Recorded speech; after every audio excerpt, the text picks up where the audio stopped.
Hey guys, welcome back!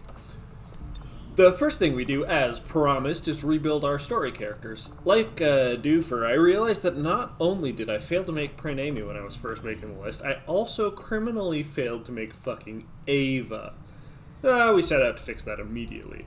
A bit of customization and reconfiguration later, and we've got a much better, totally gorge soldier in our squad.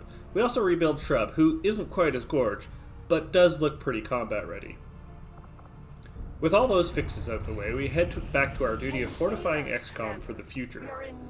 Shortly, our allies at the skirmishers give us intel on an engineer and a soldier, one Cookie Jack, that have gotten themselves pinned in enemy territory and are in need of a rescue. This information heard and tabulated, we send ourselves off on Operation Mountain Stank. We gear up Connor, Taters, BP, Millie, and the newly outfitted Shrub to go rescue fucking Cookie from whatever nonsense he's gotten himself into. Intel suggests that they're pinned down by the Lost, and while Cookie is sleeping, the engineer has built a turret and mounted it on the back of a parked car, meaning they'll be safe from the Lost for a little while. Irritatingly, one of the purple-faced edgelords, aka Darrell Mordana, Deathwalker, shows up to try steal the Cookie. Historically, he's been kind of a moron and will spend most of his time trying to shoot people that aren't there, unlike his assassin sister, who just straight murders people. We resume our push towards Cookie through the hordes of the Lost, with edgelord, sure enough, shooting at places where BP used to be. After a few turns of methodically working our way up the battlefield, Mordana, or should I call him Daryl, decides to engage us properly, using some kind of stun grenade on Connor and Millie, prompting us to reply in kind with grenades of our own. The Lost, somewhere off in the distance, are attracted by this set of loud noises, but so far the Lost are the least threatening zombies I've encountered in pretty much any video game to date, so it's really not that big of a deal. Plus, they're not allied with Mordana, who is as valid a target to them as we are. Taters goes full hero, pushing forward to recover Millie from the stun and killing 5 zombies in one turn. This allows Millie to recover Connor, and the both of them then turn and crit Mordana in the face, saving us from the, threat. This leaves space for Shrub to run forward and pick up Cookie, while BP lays down a hail of bullets to cover our retreat. Package secured, we end Operation Mountain Stank with flawless execution. Connor, Shrub, and Millie all get promotions from the mission, and we get another engineer for our troubles. Though our lack of scientists at this point is kind of worrying. We don't really need another engineer. Meanwhile, our covert options grant us meeting with the Templars, who in an offer of good favor, give us Soma, whose lovely yellow hearts and psionic kung fu are sure to supplement our forces nicely. We get intel on a chance to disrupt one of the things Advent is working on via a vulnerable workstation in New Arctic, so we set a crew of Connor, Taters, Noah, Prineva, and hacker Cookie to go get the job done.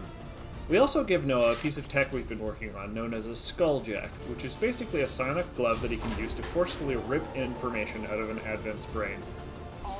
The mission starts fairly smoothly, with Prineva picking off the robot fully undetected, and Noah moving close enough to forcefully hack an Advent officer's brain.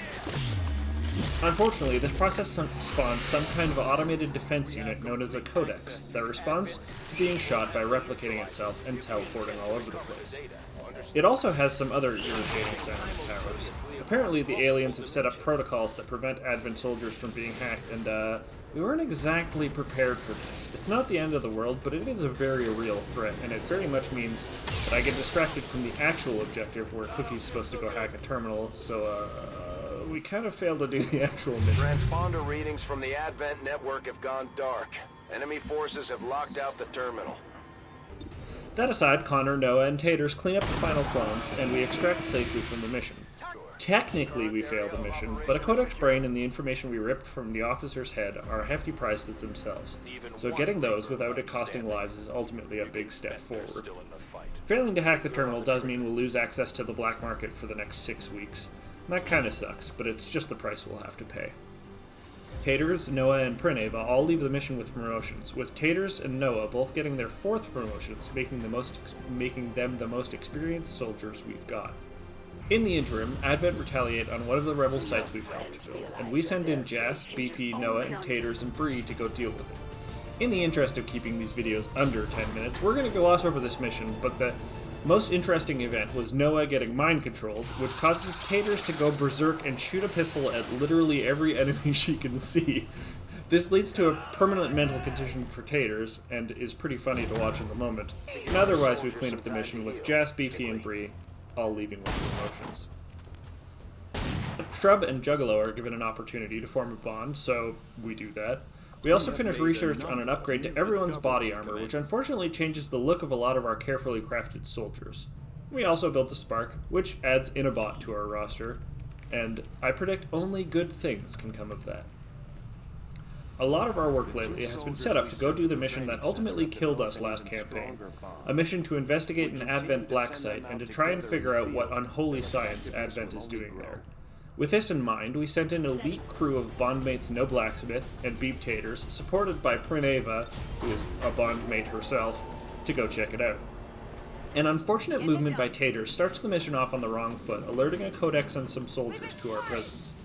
To add to the tension, Assassin Wraith, my Valinor, Void Queen, shows up and promises to be a real problem, unlike her brother. Prineva does some excellent work from the shadows, clearing up some of the problems, and we have a bit of time to clear some space before Valinor invisibly jogs her way over here. So we set up on the next squad of soldiers and engage. No Blacksmith is a bit of a suicide squad and runs in with little fear, offering their bodies to the gunfire to sponge up some of that wonderful damage.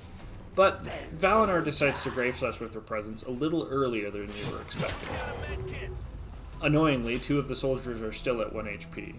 This isn't great timing, and while we're not screwed yet, we're definitely in real danger of losing soldiers. We decide to clear out the weakened Advent troops first, before committing to dealing with the assassin, and fortunately she uses her turn to go invisible next to BP instead of killing someone. Taters uses a battle scanner to break her invis, and we begin setting up to eliminate her.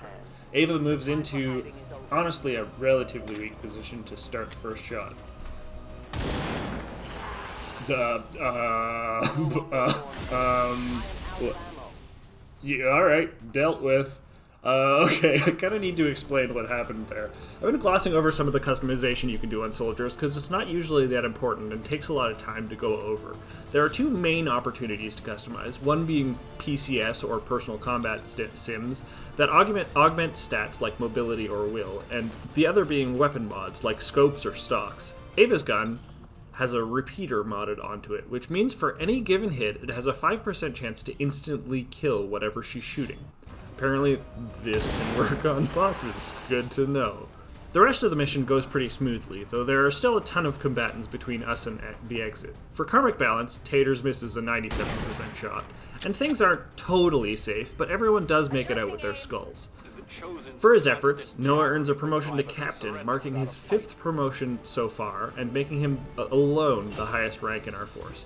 Prineva also earns her 4th promotion, becoming even better at murdering shit from the shadows. There are a couple of soldiers that I'm looking forward to getting to play in battle, because we actually haven't seen Soma or Inabot yet, and Jack had one mission where I forgot to let him do what he's actually good at. So join me next time and see if they survive.